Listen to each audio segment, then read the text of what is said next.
to the Paisa show. We are going to talk about the 30 Years' War. The Holy Roman Empire was divided in different principalities and kingdoms. The emperor was elected by the princes and not by bloodline.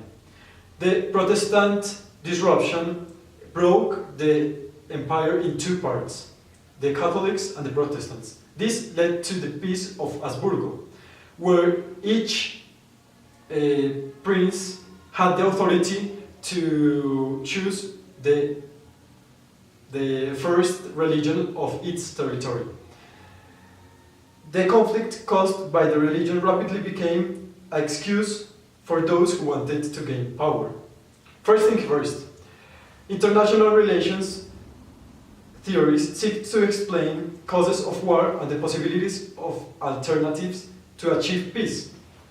The first question that we have to Laura and Carolina is, from each one's perspective, which is the origin of this conflict?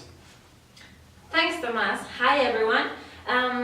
As a realist believer, I think that the origin of the 30 Years' War are mainly two things. The first, that states would do anything to guarantee gaining more territory, and they would do anything to guarantee the national security. In this case, France wanted to gain more territory, and the Holy Roman Empire also wanted the same thing. So these interests are the thing that led to the origin of war. Hello everyone. As a liberalist, I do believe that the causes of war were mainly because of the lack of confidence between the state actors and other important actors such as religious and monarchy actors. Second question. Which type of power was used by the different states along the conflict? Okay, so we must understand power as the ability to make the other one to do whatever I want them to do. In this case, we can see that the power or the type of power that was used was first hard power, I mean military power in case of France, Spain and the Holy Roman Empire, and economic power because France financed many military forces of other countries in order to gain this war. For me, it's mainly soft power and the religious speech which was very determinant to explain how the long-term alliances was formed in order to gain economic power and in order to gain interdependence and path dependence between rational state actors. From your perspectives, how did the alliances work during this war?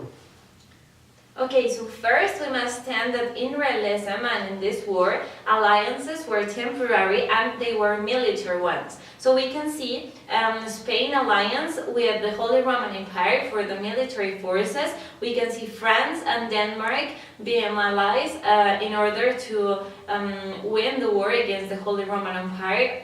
Also the alliances between France and Sweden. We can see that all of these alliances were temporary and they were only made because they help achieve both state interests. They weren't long-term alliances.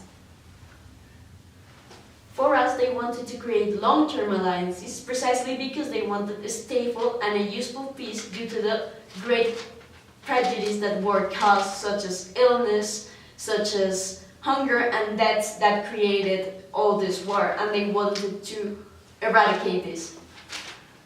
And to end this talk show, which was the way that each state achieved peace? Well, we do believe that Peace of Westphalia and the Pyrenees peace was mainly achieved due to diplomacy and due to the rational state actors and due to the change, for example, in monarchy such as the Habsburg and the new Bourbon monarchy. Okay, we think that what Caro says is wishful thinking. We think that states didn't have confidence on each other. The real reason why we had peace is because each state started protecting themselves in the self-help. they couldn't like depend on any other actor, and so in the need to survive and in the need to guarantee their safety, they decided to arm themselves and stop making war. Okay, thank you, Laura. Thank you, Carolina, and thank you for being in the last edition of this show.